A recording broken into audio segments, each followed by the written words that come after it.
Hello people and welcome back to Ireland, the land of the Pharaohs. I'm going to continue the Boyne chapter. This is quite a long one, so this will be the third part, I think. I just want to wish everyone a happy summer solstice as well. And without further ado, let's get on with this chapter. Okie dokie, let's see. Right, where were we? Number 7. Assuming the statement about water being above the firmament, Genesis 1, verse 7, to be true, it follows when the windows of heaven were opened, the deluge would have smashed a wooden structure into splinters. However, a huge stone structure like Newgrange, which we are told has been watertight for over 5,000 years, would have withstood such a cascade. We are told waters were 15 cubics deep, about 22 feet. Boyne is low-lying and therefore 22 feet of water would have flooded most of the surrounding area and account for mountains being covered. Newgrange, or na Grain, was on a hill and would probably not have been completely submerged, as it was a much larger structure than it is today, and, in any case, we've been told cryptically that they took oxygen in with them. But even if they had been completely submerged, they were intelligent enough to have incorporated a ventilation system as a backup for any disaster. Inside Newgrange there is a structure that is similar to a turret in a submarine. To complete these points, we forward the speculation that the few animals needed as surrogates to keep the seed alive upon the face of all the earth could have been corralled in a larger chamber, which had been speculated Newgrange was. This theory, that only a few animals were indeed, is correct, and crossbreeding would have occurred, perhaps the reason we have the variety of animals in the world today. Could this be what is being described in the book of Enoch? And I looked at them and saw, and behold, they all let out their privy members like horses, and began to cover the cows of the oxen, and they all became pregnant and bare elephants, camels, and asses. In Gerald Massey's book, A Book of the Beginnings, page 51, he writes, in the work of the Tabari, it is related that two animals came out of the ark, which did not enter, they were produced within it. These were the hog and the cat, created as scavengers to keep down the rats. The elephant gave birth to the hog, and Noah produced the cat from the sneeze of the lion by passing his hand down its back. Supposing what has been described here is some sort of genetic manipulation, it would be reasonable to assume this knowledge was passed down to modern geneticists through the mystery schools like the Templars, for example. It is just a coincidence then, the first genetically copied adult mammal we know about, Dolly the sheep, named after the famous singer, who coincidentally is of Scots-Irish roots, was cloned at the Roslin Institute within a stone's throw, or should that be a spear throw, of the Templar Chapel of Roslin. Who are the aliens? We came across another piece of the puzzle which seems at first glance to be vulgar, but we find without it our picture would not be complete. You are probably aware of the various theories regarding life coming to Earth from other planets. Such as introduction to the subject, we will look at an unexpected source, an astronomer who is seemingly an established figure.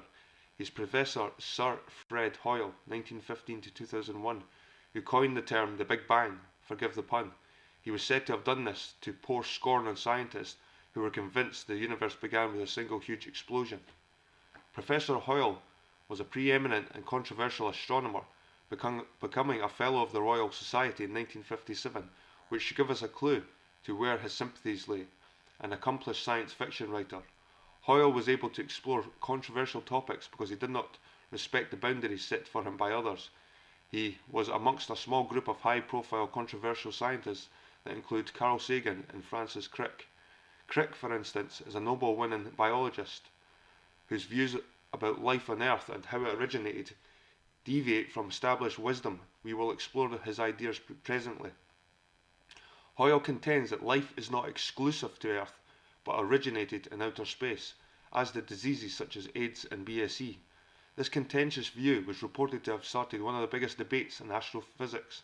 In a recent British television documentary, 2004, called Is There Anyone Out There?, the contributors, which include NASA, astrophysicists and cosmologists, concluded that we humans are alien to Earth because life was brought here from space via colliding comets. This leads us down a path that will take us to the fringe area of this research, namely that which has been popularised by the author Eric von Daniken in the late 1960s and early 70s. He proposed the idea that the Earth had been visited by aliens many times in the past, and which was recorded by our ancestors in rock drawings and rituals. At the time, von Daniken was a lone voice in this area of research and was incarcerated for his troubles, which perhaps demonstrates he hit a raw nerve in the body politics. Others joined in the research, one of which was the Russian scholar Zakaria Sitchin. Sitchin was born in Russia, raised in Palestine, and graduated from the University of London with a degree in economic history. A multilingualist in ancient languages, he was probably the first of the academics to popularise the alien cloning theory. Having worked for a time as a journalist and editor in Israel, he moved to New York. Sitchin reveals his findings in a series of volumes called The Earth Chronicles, Avon Books, New York, 1993. Like other breakthrough discoveries, his conclusions were expanded upon other researchers and authors such as Lawrence Gardner, Bloodline of the Holy Grail and Genesis of the Grail Kings, David Wood, Genesis and Genset, and David Icke, The Biggest Lie. The list is lengthy. In essence, the general theory goes something like this.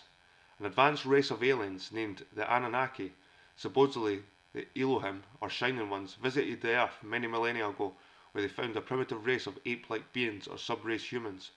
Through genetic manipulation, my discoveries at Newgrange may show the first objective proof that an ancient race, at the very least, had a basic knowledge of genetics. They improved the strain of the race they found on Earth by using their own DNA to propagate a basic form of intelligence in them. There were giants in the earth in those days, and also after that, when the sons of God came in unto the daughters of men, and they bare children to them. The same became mighty men, which are of old, men of renown. And there we saw the giants, the son of Anunnaki, which come of the giants, and we were in our own sight as grasshoppers, and so we were in their sight. At this point the theory becomes even more bizarre, because after expanding what must have been a massive amount of time and effort to genetically manipulate a new race, the cloned race were then used for menial labour. Specifically, this was to mine gold. It appears that the Anunnaki needed gold on their own planet for reasons we will not go into here. Now, suspending our skepticism for the moment, and assuming there is an element of truth in this theory, let's look at these propositions from a different perspective. If we, for the purpose of our story, accept that consciousness is the missing constant in the universe, the driving force that prevented Einstein achieving his goal of unifying all cosmic forces, we can use this as a premise to help us understand that the universe expands more consciousness is required to maintain dynamism and prevent zero entropy. In effect, death of the universe. Now, the only way for the dynamic consciousness to enter the universe, which we know of at present, is through human-like minds, the sum total of these minds being the cosmic mind that directs the universe.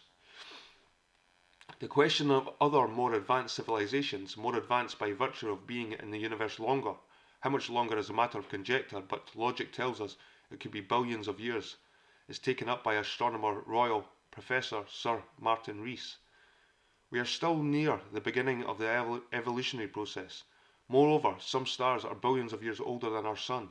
Life on a planet orbiting such an ancient star might have an immense head start over life on Earth. What if super advanced entities had become so powerful they could control creation itself? Indeed, they might create their own Big Bangs. It will be amusing for us to read how Sir Martin concludes his article. Here the forefront of science is colliding with science fiction. For technology may one day confront us with a terrifying reality.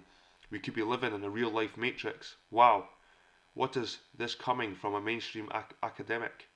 Could these super advanced entities have used their knowledge to seed the cosmos with DNA, the code that produces life and eventually consciousness? They would in all probability have used a rainbow of techniques, as we in our turn will do, to guarantee the universe a continuous supply of consciousness. One method they could have used might be the spreading of DNA into the atmosphere of a suitable planet and letting evolution take its course. Another, but less efficient method would be visiting a planet to seed it and manipulate the resident aboriginal life forms, or even actually creating a cloned race. A science fiction story, the basis of one of the early Star Trek episodes called Genesis, suggests a whole solar system being created by human technological ingenuity. This all sounds like the stuff of fantasy, but some of these scientists are the most eminent in their field. Francis Crick is one of the discoverers of the double helix structure of DNA, and yet proposes that the stuff of life, DNA, had to be planted by aliens. He reasons that it was too complex to have evolved spontaneously on Earth. When asked to comment on this theory, he was reported to have said, "It's the only possibility. It was planted by an advanced civilization from another planet, deliberately. All life on Earth represents a clone derived from a single extraterrestrial organism sent here by aliens." There is an obvious flaw in the theory that advanced civilized beings could take advantage of lower life forms for their own selfish purposes, since such self-interest behaviour would show that they were not advanced civilized beings. One of my earlier incarnations in this life found me working underground in the coalfields of South Yorkshire, England. This allows me to offer an insight into this theory that slaves were needed to work in the mines. Because of the advanced technology that is used in modern mining, it was not the hard labour that many would suppose, although miners are diligent workers. In fact, my own time underground was an enriching experience, and most of the miners it was my pleasure to work with took a great pride in their work. You would have to travel far to find a more creative assortment of talent. Now, if this supposed alien civilization could manipulate human DNA, then they must have at least as advanced technological as we are today, albeit in a different way. This being so, they would have used their technology to extract whatever they were looking for much more efficiently and with willing workers. Newgrange alone, without looking at the rest of this so-called necropolis of Boyne, demonstrates that the people who lived there knew the basic laws of genetics, without the need to look for the intervention of alien life forms to explain their extensive knowledge, unless you believe they themselves were aliens. We saw above the method the ancients chose to impart their knowledge so that their students could understand, which was by employing ritual and allegory that we sometimes call myth. They understood that negative and positive poles of the expressed creative power of the cosmos must first come together to form a third point before anything manifests, the Trinity. So spawned the mythological story of Nimrod, Semiramis and Tammuz, which later became Osiris, Isis and Horus. We still tell this anecdote, but now we know it as the true story about life of Mary, Joseph and Jesus in the mystery schools. The manifested Trinity is known as the law of the triangle and expressed as light, life and love. Knowledge of polarity validates a fundamental axiom of the mystery schools, and the Lord God formed man of the dust of the ground and breathed into his nostrils the breath of life, and man became a living soul. Mystery schools have always taught that man did not become a living conscious being until the first breath was taken after birth, although there is an elementary but extremely creative form of consciousness present in the embryo, as there is life in everything. The soul, personality, which has been hovering around the mother, enters the body with his first breath. It leaves the body with the exhalation of the last breath and takes with it all the profound experiences it acquired during the sojourn on the earth plane for a period of contemplation and reflection on the cosmic plane before re-entering a new vehicle, body. Even now, this teaching is not fully understood, but if it was, it could resolve some important and fundamental moral questions. There are other obvious connections between these creation rituals, namely the time of the year they took place, about the 22nd of December, the winter solstice, and the later Christian festival, the birth of the Son, Son of God. The celebration, that was not meant to become a personalised event, was the retelling of an ancient myth that explained the cycles of life and the seasons. Understanding these myths is a means to understand true Christian teachings and how the ancient mind worked. Remnants of this mind, although corrupted, are still extant within us all. All ancient myths about the rebirth of a saviour originate in the Northern Hemisphere. Why should this be? Jordan Maxwell takes an innovative approach to this question. He explains that when the sun, in its journey south, reaches its most southerly point, it rises and sets at the same point for 3 days. The inhabitants of the Northern Hemisphere were of course experiencing the dead of winter. They could see all plant life had died and animals were catatonic. To the ancients, the cold, dark, and seemingly death all around them indicated that the life-given sun had allegorically died, killed by Seth, the representative of darkness, who now held sway. They experienced the fear and danger of the increased hours of darkness, which also recalled for them the great catastrophe. Because the sages of the race were aware that the Earth's axis was inclined at 23.5 degrees to the ecliptic, the sun's apparent path against the celestial plane, they could plot the sun's journey across the sky and knew that the sun had only passed away from them temporarily. By the use of their sundials, they could observe when the sun stopped or died, but through experience knew that it would rise again and return to them like a saviour, bringing new life. After 3 days, the sun began its journey through the north again, and was, to the ancients, reborn. This annual event occurs about the 25th of December. As this creator and sustainer of life returned, it had to pass over the equator. This, according to Maxwell, is the origin of the Christian Easter and the Jewish Passover. When this happened, the equinox, it heralded the spring and life slowly returned to the world. To teach this lesson to people whose objective consciousness was just beginning to awake, they had to speak in parables. But unfortunately, stories like this were carried forward as fact and a religion built around them. Sir Wallace Budge, Egyptologist and one-time director of the Department of Egyptian Antiquities in the British Museum, confirms the ancient Egyptian process and esoteric wisdom about the solar cycles.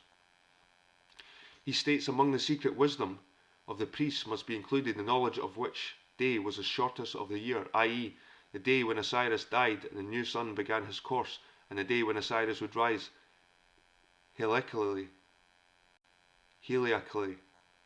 Even deeper mysteries behind these myths were taught to the neophytes, who had greater levels of consciousness and had to prove themselves worthy.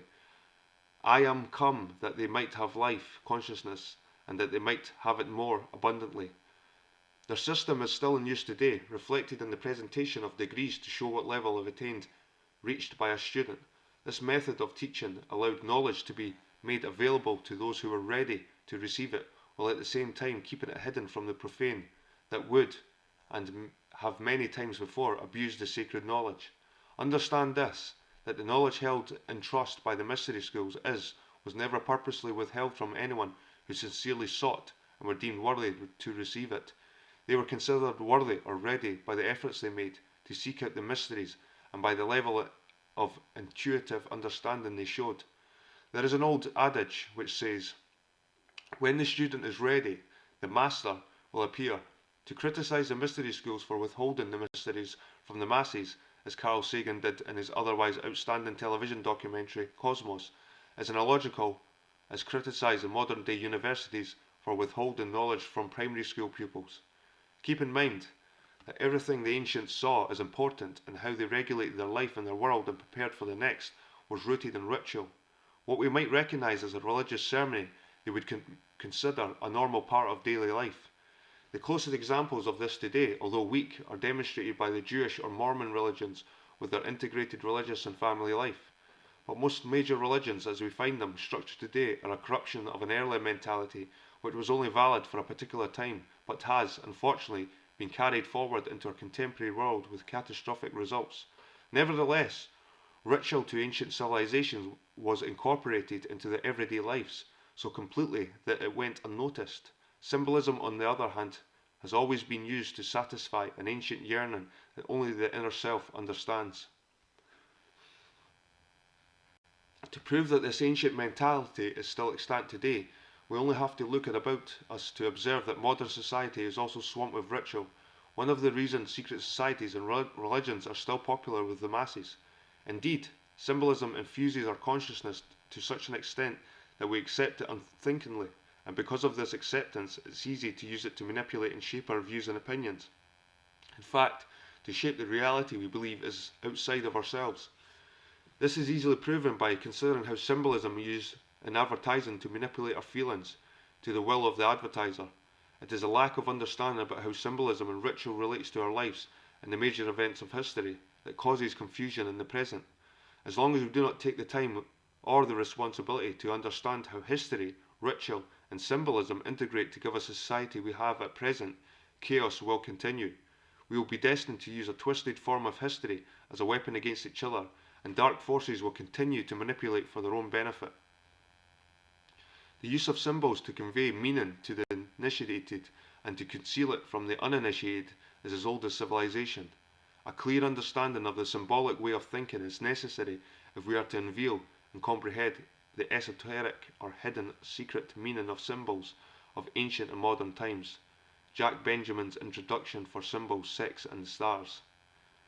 Is this the cause of ancient religious and nationalistic antagonisms which are so prevalent in the world today? A major example of this is seen in the misinterpretation of the ritual battle that happened in the ancient landscape of Boinne. The sad irony is that what happened was intended to move us forward and bring us together in freedom instead of keeping us enslaved to our past. But malevolent forces have manipulated and profited from the deception they constructed and continue to do so. There will be copious evidence submitted to convince the most sceptical that the ritual performed at Boyne was a reenactment of the ancient Egyptian Assyrian teachings that were exported to Egypt with the rest of the knowledge this extraordinary race possessed. So, the rituals we understand as Egyptian are in reality of Irish-British origin.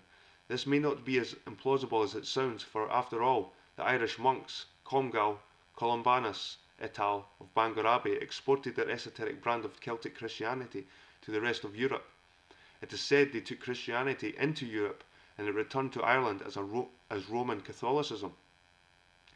Another piece of the puzzle connecting Newgrange with Giza comes from author-researcher Hugh Cairns. Hugh, whose views on Newgrange tend to ruffle the feathers of the establishment, proposes an entirely plausible theory which can be termed as a lost sand solution. This explains, or rather is one of the explanations, how the waterproof corbelled roof of Newgrange was constructed. In the 1997 winter issue of Archaeological Ireland, Cairns sets out his opinion of how this feat of unique engineering was achieved. Yes, I now believe that the only feasible method which the builders of Newgrange could have built the corbelled chamber was to fill the chamber brimful of dry sand, lay the slabs on the sand, ballast them on their outer edges, and release a slow controlled flow of sand down below in the chamber.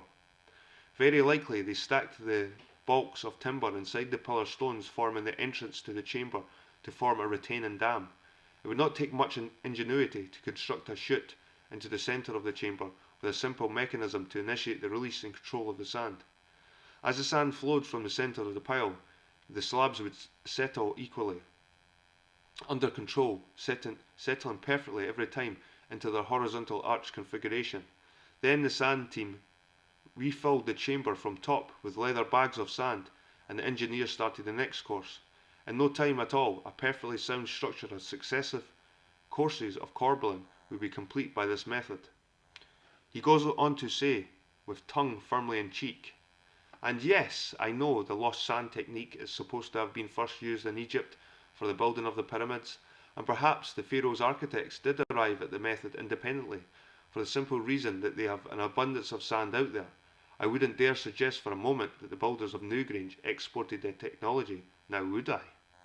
It seems that Hugh, with a touch of Irish blarney, is pointing in the same direction as our story, although we go further and speculate that not only exported their technology, but their whole culture. Another source confirming Hugh's theories of knowledge transfer between Ireland and the ancient civilizations of the Middle East is Knight and Lomas's book, Uriel's Machine. In it, they trace the movements of the so-called grooved-ware people. Enoch appears to have been a desert dweller from Egypt or the Levant, and his transportation to the British Isles prior to 3150 BC demonstrates a link between the grooved-ware people and the Upper Nile area. This early date would also correspond to the pre-dynastic period of ancient Egypt before the comet strike led to the creation of the unification of the two lands as one. At this time, the legend records that the people called the Watchers, who Stitchin had said came from the oldest far-off land, were in Egypt along with a superior group of people from outside whom they considered to be gods. Were these gods and Watchers the visiting astronomers from the north? Were Knight and Lomas also saying that people who inhabited Ewan and built the fabulous monuments there belonged to a technological advanced race? Well, this does not follow that they were involved in the same way or to the same complexity as modern man, or that they were even conscious in the same way as explained earlier. It is self-evident that they were the highest form of intelligent life that nature could deliver at that stage of evolution, and much more advanced in their classification that we have become in ours. P.D.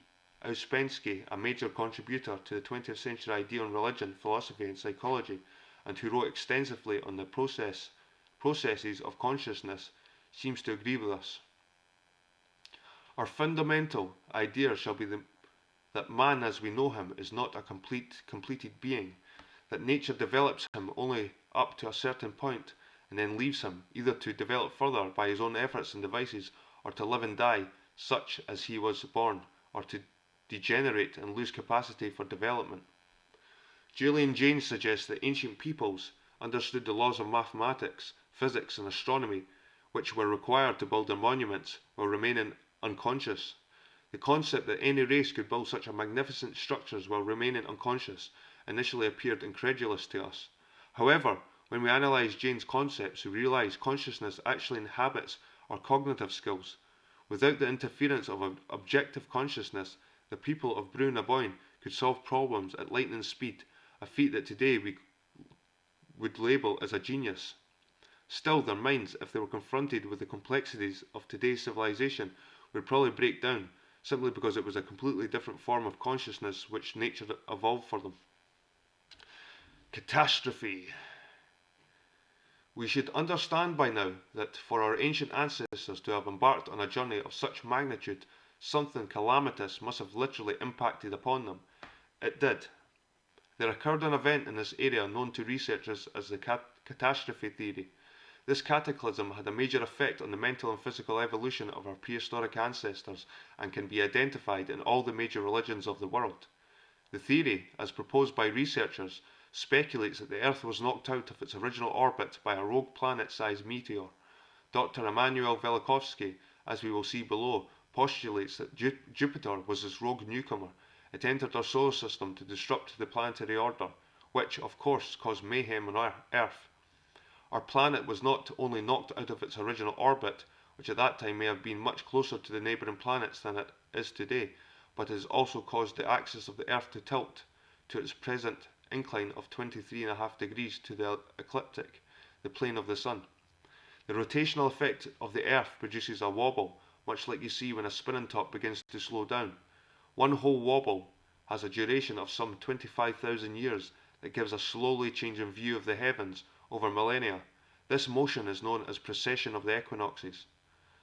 As an aside, perhaps this theory, coupled with the absence of light and air pollution at the time, can help clarify the mystery of how the primitive Dogon tribe of Africa had knowledge, and they recorded in the primitive drawings of the rings of Saturn.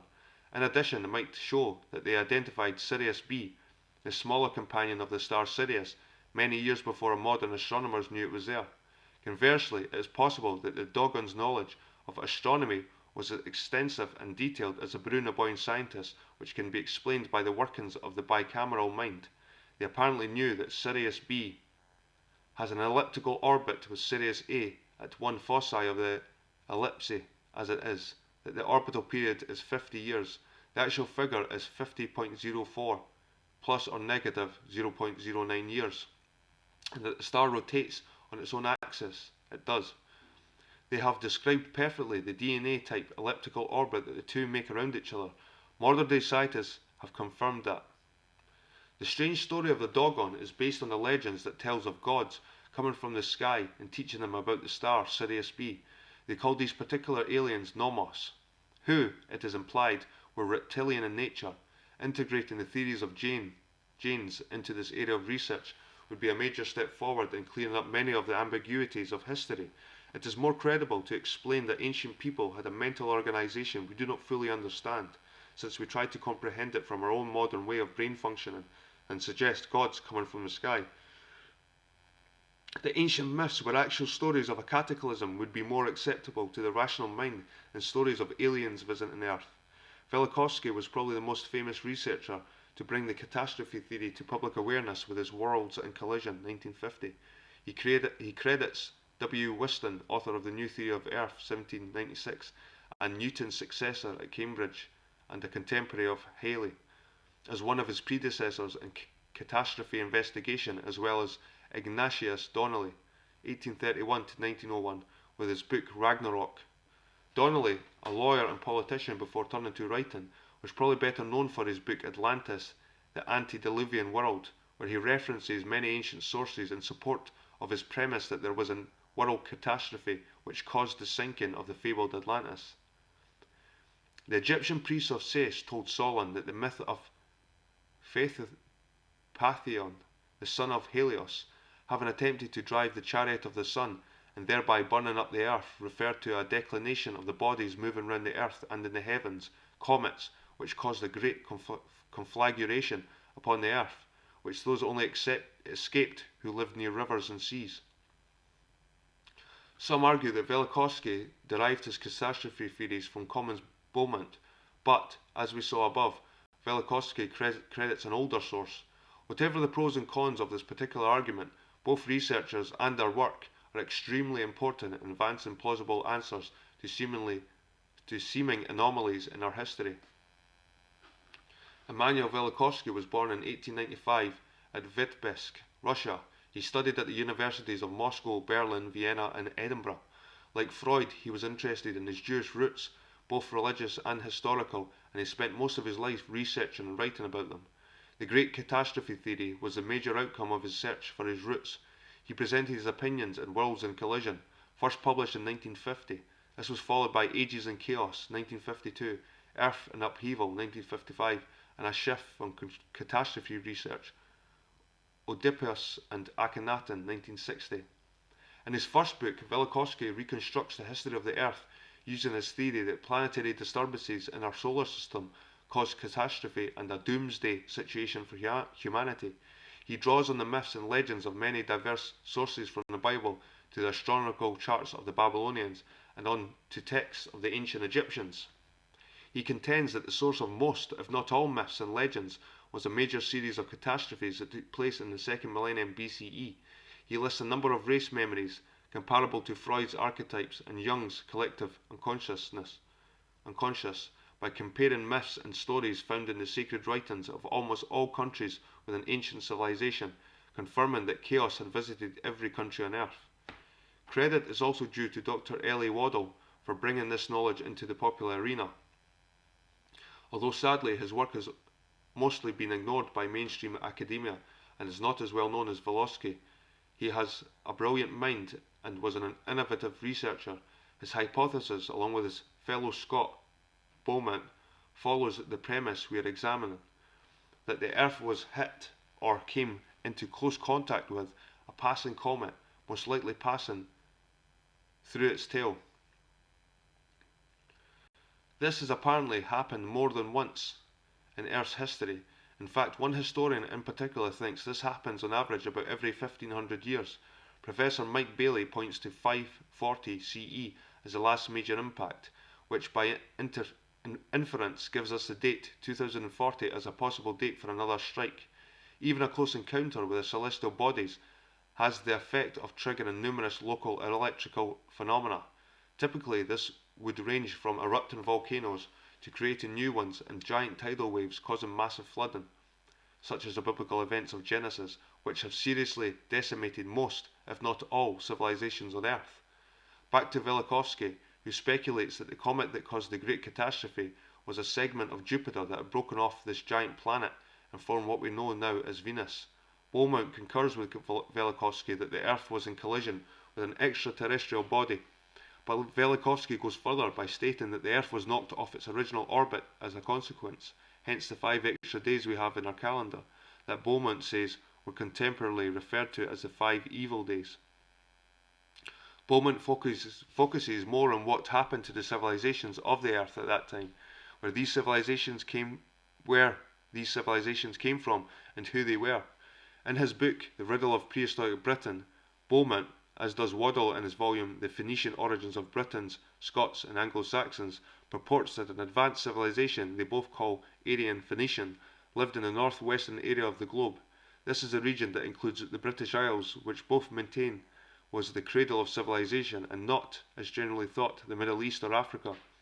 At this time in history, about 5 to 6,000 years ago, the northern areas of Europe enjoyed a temperate climate which quickly deteriorated in a virtual ice age after its unfortunate encounter with the rogue heavenly bodies.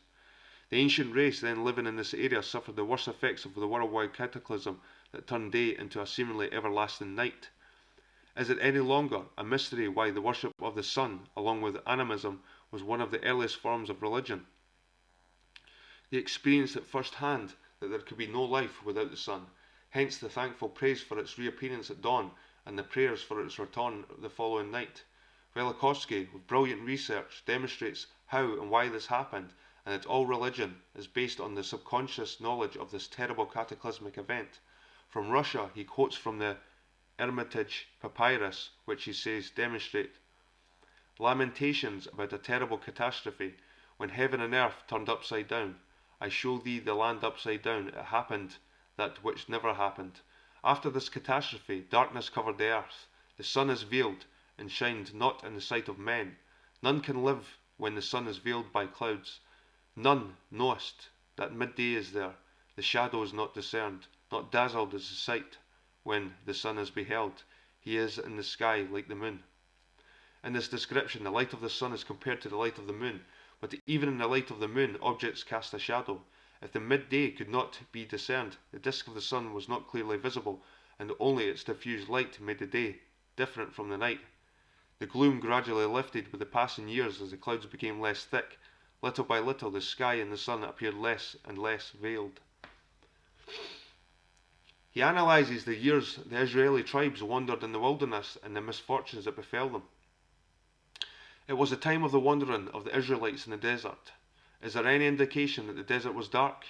Jeremiah says, 2:6, Neither said they, Where is the Lord that brought us up out of the land of Egypt, that led us through the wilderness, through a land of deserts and pits, through a land of droughts and of the shadows of death, through a land that no man passed through, and where no man dwelt. The shadow of death is related to the time of the wanderings in the desert after the exodus from Egypt. The sinister meanings of the word shadow of death corresponds with the description of the Hermitage Papyrus. None can live when the sun is veiled by the clouds. At intervals, the earth was lightened by conflagrations in the desert. The phenomenon of gloom, endured for years, impressed itself on the memory of the 12 tribes. Note, and then made its way into all major religions, and is mentioned in many passages of the Bible. Thou hast covered us with the shadow of the death. Psalms 44:19. The people that walked in the darkness, in the land of the shadow of death. Isaiah 9:2. In China, the annals telling of the time of the Emperor Yaho referred to the Valley of Obscurity and to the sombre residents as places of astronomical observation. The catastrophe, Velikovsky records, had effects all over the world. The Quiche tribe migrated to Mexico, the Israelites roamed in the desert, the Amalekites migrated towards Palestine and Egypt. An uneasy movement took place in all corners of the ruined world. In the Kalevala, the Finnish epos, which dates back to the enormous antiquity, the time when the sun and moon disappeared from the sky and dreaded shadows covered it, it is described in these words. Even birds grew sick and perished, men and maidens, faint and famished, perished in the cold and darkness, from the absence of the sunshine, from the absence of the moonlight. But the wise men of the Northland could not know the dawn of morning, for the moon shines not in season, nor appears the sun at midday from their stations in the sky vault. An explanation which would rationalize this picture as a description of a seasonal long night in northern regions would stumble over the second part of the passage. The seasons did not return in their wonted order. The dreaded shadow covered the earth when Ukko, the highest of the Finnish deities, relinquished the support of the heavens. Hailstones of iron rained down furiously, and then the world became shrouded in a generation-long darkness. Dr. Velikovsky demonstrates convincingly in Worlds in Collision in later volumes that the Earth underwent a doomsday situation, culminating in the virtual depopulation of the world, which led to major migrations taking place over long periods of time by the remnants of surviving races and their descendants. This brings us to the earlier writings, that of Dr. L. A. Waddell and one of his earliest books, The Phoenician Origin of Britons, Scots and Anglo-Saxons, 1924. In this, Dr. Waddell offers the theory that an advanced race of people lived in the lands of northwest Europe. This includes the British Isles and most of the current landmass of northern Europe, including Scandinavia, altogether being in effect a huge island continent. Waddell takes as his starting point the discovery of hitherto undeciphered Phoenician and Sumerian inscriptions in Britain. In one of these inscriptions, a bilingual Phoenician inscription in Scotland of about 400 BC, now deciphered and translated for the first time, its author, in dedicating a votive monument to the sun god Bel, calls himself by all three titles, Phoenician, Briton and Scot, and records his personal name and native town in Cilicia, which is a well-known ancient city-port and famous seat of sun worship in Asia Minor.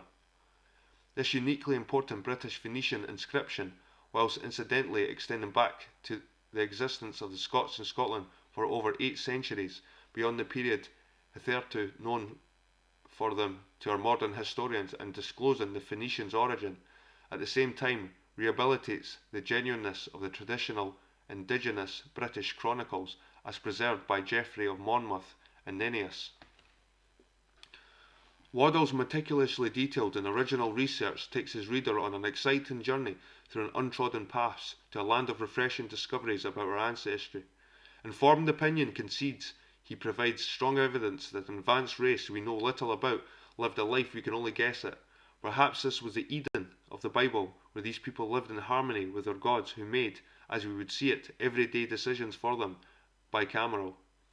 The effect of this would be an idyllic life of no responsibilities as we understand it, because all our responsibilities come from choices or decisions we make. They had a mindset that didn't need to or couldn't make decisions. They would not have comprehended the concept. They did what the voices of their gods instructed them to do, and could do no other. It is not known for sure how long they existed in this mentality, but because of the work of Waddell, Beaumont, Janes and Wallace, we have a basis to theorise when it began to break down. This is somewhere between 3000 to 2000 BCE, when they were traumatised out of their Eden by the Great Catastrophe. We cannot begin to imagine how our ancestors suffered, but they must have thought their gods had not only deserted them, but turned against them and against each other as they watched the battles in the sky. Let's briefly look at the work of the Scottish eccentric Commons Beaumont concerning this period. Establishment historians ridicule Beaumont, like they did with many others who dared to go near the subject, which makes it necessary that we look at what they had to say. Whereas Velikovsky generally looks at and tries to explain his postulations about comets colliding with the Earth, and Waddell's major study are the people of that time and where they came from, Britain, and how they developed. Beaumont, in my opinion, bridges these authors' research by bringing forward a new paradigm of prehistory. He advances more evidence of a catastrophe that devastated an advanced race he calls the Adamites. He believed they lived at a time in prehistory when the climate was much different in northern Britain and the Scandinavian area, which he forwards as the fabled isle of Atlantis, than it is today. He writes, "Over 30 years ago, I must confess that I stumbled, rather than deliberately walked into, a recognition that the history of remote days as passed down was based on false premises in regard to the most famous ancient peoples, both in regard to geography and chronology. I was brought to the conviction that the Atlantic, and not the Mediterranean, was the focus of world civilization, and as I pursued my researches, I found my own astonishment that this path led me ultimately to the direction of the British Isles, and that they, with the Scandinavian peninsula, originally itself an island, emerged from obscurity as the true motherland of the Aryan or Nordic race, the biblical Adamites, and dominated the ancient world long before the flood of Noah, Atlantis. In a word, stood revealed as a British island, then of considerably greater size apart from Scandinavia, with their attendant isles, enjoyed a delicious temperate clime, from whence was evolved the first of mankind, signifying the white blonde race, the Aryan peoples from whom the Greeks and other Celts, who migrated to part of the Mediterranean later, first arose. As to the fate of this race, he goes to say, the day arrived when this civilization collapsed.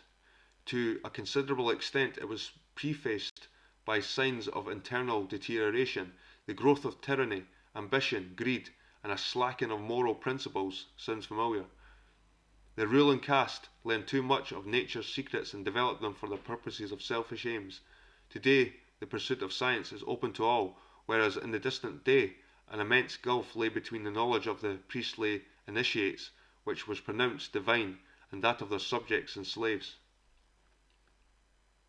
Meanwhile, threatened for some time by untoward meteorological happening, such as strange plagues of insects, earthquakes, and volcanoes going into eruption, of a sudden the most terrible catastrophe afflicted this erstwhile happy land. This prodigious event was by no means local, and inundation was only one of its tremendous legacies to future generations. It approached Earth from the celestial northeast and flung itself upon an unhappy world, shattered civilization at its very core. Its epicenter lay in Scandinavia and the British Isles, commemorated since by many epic and legend. It caused directly the greatest havoc ever, an immense area such as mankind has ever experienced before, and has been spared since. It permanently affected the world's climate towards greater extremes of cold and damp, lengthened the solar year by enlarging the world's orbit. It shaped world history by compelling the flight of the survivors to other less inhospitable climes, and led, in considerable degree, to the dispersion of the Aryans. The flood immortalizes the collision of a fallen planet, later termed Satan, but was actually a cometary body with our Earth. These gigantic comets, as they entered Earth's atmosphere, mainly afflicted with northern regions of Europe. This event would have been preceded with showers of rocks as the tail of the comet met the Earth. The northern hemisphere would have been showered with an unimaginable hail of massive rocks, causing severe weather conditions, which Boinne postulates could have caused the last ice age. There would have certainly been major changes in the climate and the topography of the area where the impacts occurred. Could this have accounted for the demise of the island of Atlantis? Boinne places this mythical island further north than postulated by Plato and connects Atlantis with the Great Catastrophe. He believes that Scandinavia and the British Isles are the remnants of a great island. Professor Mike Bailey explains in Exodus to Arthur, through his extensive knowledge of dendrology, that Boinne's theories can be underlined with hard scientific evidence to support the hypothesis that some major upheavals did indeed take place and cause major changes in the environment at different times in our history. This, moreover, provides us with a clear motive for the cyclic migrations of the Aryans that until now we have only speculated about. The conclusion. When formulating this story, my knowledge about the people that Lomas and Knight sometimes call the Watchers, who inhabited the mysterious area known as Boinne or Imwan, was non-existent. The only thing that concerned me at that time was discovering more, because of my cultural background, about the Battle of the Boyne. Nor was my knowledge any greater about the catastrophe theory, or what Boinne calls the science of meteorism, or indeed any of the researchers in this area such as Velikovsky, Waddell, Donnelly, et al., and the vitally important, but obscure to most of us, work they had done. Coincidentally, my own investigations, which were at the time more of a hobby, had led me to the same general conclusions, albeit by a vastly different route. Despite the fact that these authors have their detractors and critics, it is difficult to understand how anyone who looks dispassionately at the periods of history they were dealing with can arrive at different conclusions. This is to say, an advanced race that once lived in an area we know as the British Isles, and having knowledge that this was far in advance of what would be expected. Moreover, Britain before the Great Catastrophe was a far larger landmass that included all of Scandinavia and, according to Beaumont, Donnelly and many others, was the fabled lost continent of Atlantis or Thule. It was startling to discover that my story was turning out not to be less weird than was first thought, and that many talented authors and researchers had already arrived in the same conclusions, that Ireland and the whole of Northern Europe had at least once in its history witnessed migration on a scale so large it practically denuded it of its population. This part of the story was confirmed early on when my research aligned with the works of Professor Mike Bailey, which direct me to Velikovsky, Beaumont, Waddell, and the conviction that the comet had hit the Earth, the epicenter being the northern regions of Europe. But, as Beaumont records, this prodigious event was by no means local. It mainly affected northern regions of Europe, but with prodigious speed, flung outliners and scattered portions of America. This global disaster obliviously caused massive loss of life in all the civilizations of Earth because the natural consequences of such an explosion were something akin to a nuclear winter. We have seen how the so-called grooved-ware people of Boyne migrated to the centre of the Earth where it was warm, and subsequently added greatly to building the advanced society in the land we know as Egypt. As my quest to follow those people on their travels continued, there was this realization that the tribes we see historically as diverse in ancient Britain, from the Orkneys to the mysterious builders of Stonehenge, were the same race. They had all, or what was left of them, congregated on the central plains of Europe in a desperate attempt to regroup and reorganize themselves in the face of unimaginable hardships. The remnants of this once great race then headed southwards with most of their advanced knowledge intact in an effort to find the sun again. As we shall see in the following chapters, this migration has always been carried within the psyche of the Aryan Phoenician race and their descendants, and is still reenacted annually in Ireland. We have been introduced to some surprising evidence that show that some mythical stories, such as that of the great Ulster hero Cuchulainn, are race memories of that great catastrophe. So let us proceed to the next chapter to see what happened to our ancient race after they left northern Europe to settle in Egypt, and how and why they were eventually expelled from that land to return to the motherland. We may say, therefore, that the zodiacal stones of Scotland afford visible proof, not only of the great antiquity of these islands as a seat of civilization, but their intimate relationship to the flood. Boinne. So guys, that's the end of chapter 3, Boinne, and these are the footnotes. I'll slowly go through the footnotes if anyone wants to take some notes and research further about this chapter. And I will see you guys in the next chapter. There are lots of footnotes.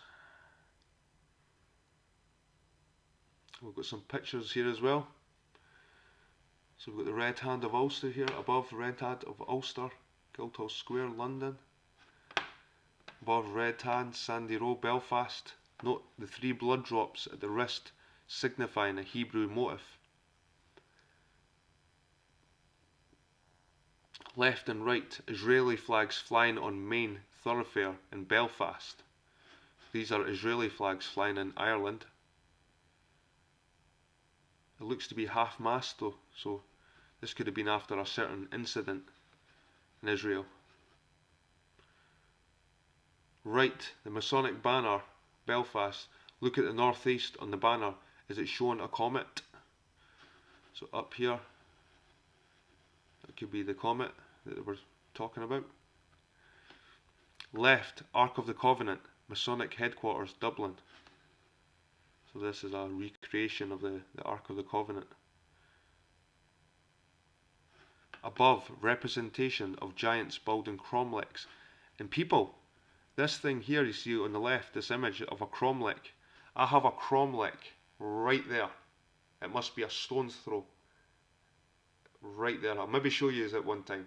There's like a cromlech right over there. It's crazy. And although it seems pointless, these cromlechs, it kind of shows you what civilization can do if they get together.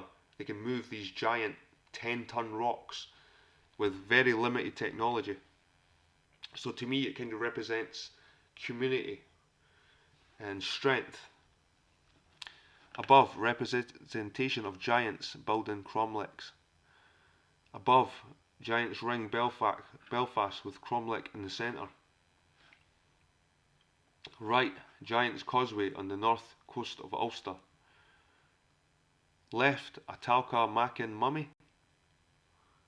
Right, a massive boulder found at Douth. Local legend says it was thrown from Newgrange by a giant. Below, a lion monument at Waterloo, erected at the spot where William II, Prince of Orange, was shot and wounded, 1815. Above, obelisk at the Boyne River, erected at the spot where William III, Prince of Orange, was shot and wounded, 1690. Above, Templar Church, London, showing poor knights of the temple sharing a horse. And the picture on the right is above people of Orange, France, pledging alliance to William at a solar ceremony. Note the sun atop the Roman wall, indicative of the Egyptian symbol, the Akhet. See left, representation of Horus in the horizon. Above Mellifont, Cistercian Abbey, William's camp. Right, Dunor Churchyard, James's camp. Left, M1 from top Douth, below Douth Mound. Below Newgrange, Noah's Ark. So people, this place called Newgrange here. I've got a similar place nearby. I don't know if you noticed. It's in one of my videos. It's called Hully Hill Cairn, and Hully Hill Cairn is similar. It's a similar setup to this, to Newgrange, and it has 3 standing monolith stones around about 2 meters tall, around a central chamber, and it's called New Bridge. It's not called Newgrange. It's in an area called New Bridge, and it looks just like this. It might be interesting to try and get these places and maybe join them up on Google Maps to see if they could be some kind of correlation. Above, the sun shines through the slot in the roof box at Newgrange. Left, Newgrange today, showing the roof box and the stone door to the right of the entrance. Conception cycle. So here, plain basin in the west recess. What cannot be seen in this picture is the image of a baby's face on the back wall. Well, why did you not get the picture? Mature human egg. Would have been interesting to see that picture. Basin in the east recess with the mysterious markings which gave me the first clue. The process begins with the appearance of a male and female pronuclei. Although not obvious here, the basins in the north recess is broken into 6 pieces. See plan view opposite. Human embryo 6-cell stage. So, I think what they're implying is that there's carvings of the stages of the human embryo. And here on the left hand side, funnily enough, this shape, this cross shape, is similar to the stones of, is it Cullen? There's a set of standing stones that's the same shape. It's almost like a Christian cross. It reminds, this plan here on the left reminds me of the stones, the standing stones. They're on the Hebrides. What are they called again? It begins with a C. But this image on the left reminds me of those standing stones. And that's what kind of makes me feel that the cross has its roots in Scotland. The Christian cross has its roots in Scotland, or Britain in general, Britain and Ireland. So it says here above, the plan of the passageway and chamber at Newgrange illustrated the position of the basins. Right, the cycle of conception represented in stone at Newgrange by kind permission. Right, guys, I might even do this now, just to show you people.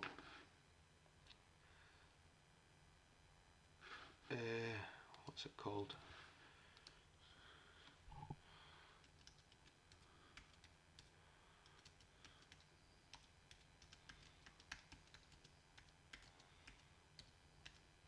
Once I see the name, I'll recognise it. Oh, Jesus, man. I was typing and there's not coming up.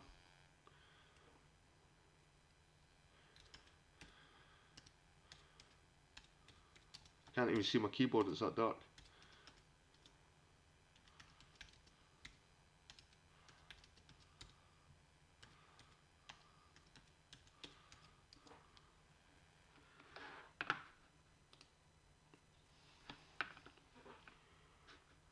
Callanish, that was it, Callanish. Let's see if we can get an aerial view of Callanish. Right, let's see if...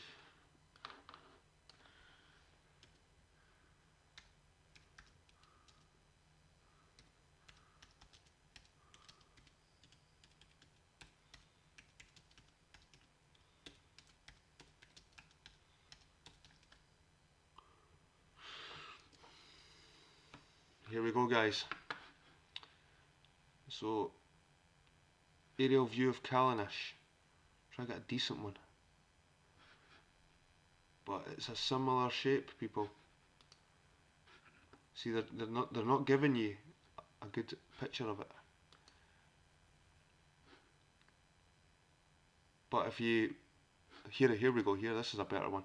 Look at this, people. These are the standing stones of Callanish. Look, it's got these 2 rows of stones, and then there's sort of single stones with a sort of central. This here reminds me on the left so much of the standing stones of Callanish. I might have to look further into these could be related somehow. Anyway, right, Glen Scotta in Ireland, where the Princess Scotta is supposedly buried.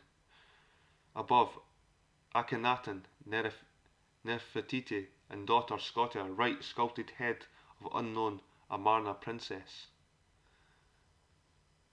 Above, Pharaoh Thutmose III, founder of the first Rosicrucian mystery school, right, bust of Pharaoh Akhenaten. So guys, as you can see, Pharaoh Akhenaten looks more of Middle Eastern, maybe African ancestry. Well, above, Pharaoh Thutmose, that just looks like a white dude. Fair enough, his eyes, he could be Asian descent, but the nose, the pointed up nose, is definitely of Northern Europe ethnicity. So here's the orange lodges. Above, orange lodges are globally distributed. Picture here are the Mohawk Lodge, USA and West African origin parading. And that's the thing you've got to remember, people, that Masonic lodges, they don't care about your race or your religion. As long as you believe in a higher power, a creator, you'll be accepted into the Freemasons. Left, Jan Wyck's painting depicting the ritual battle, 1690, by kind remission of the National Gallery, Ireland. This is the Battle of the Boyne. This will be Prince William and his horse pointing his sword, and this is a famous image of him pointing his sword. And this could represent the unicorn, like they said, the sword above, because the sword is always above the horse's head. So that's an interesting wee fact. Right, Orange Order commemorating the Exodus and celebrating William's victory. Left, the Royal Black Knights of the Camp of Israel, commonly known as the Royal Black Preceptory, near Belfast. Right, the Rothschild brothers. Left, Stuart Monument in the Vatican commemorating the last 3 members of the Royal House of Stuart. And it isn't the last 3 members of the Royal House of Stuart, people, because Diana, Princess Diana, actually had Stuart lineage. And because she married Charles and they had children, well, we're going to have Stuarts back on the throne very soon, people, by the looks of it. William on his white charger unicorn. Note the X symbol on the horse's rump. X represents, according to Lawrence Gardner, the saltire, cross of St Andrew, and the sign of male-female unity. So like we see here, guys, the X on the back end, but that could be just the muscle definition. Maybe. They might be looking into it too much. Above, James leaving Ireland after ritual battle. Above, George Washington laying cornerstone for the new capital. So guys, that ends the Brune Boyne chapter, which was very interesting. Next we have chapter 4, and it's called The Egyptian Connection. The Real Past is a book sealed with 7 seals. Okay people, thanks for listening. It's been a pleasure, and I will see you in the next chapter. Cheers people, take care, have a good weekend.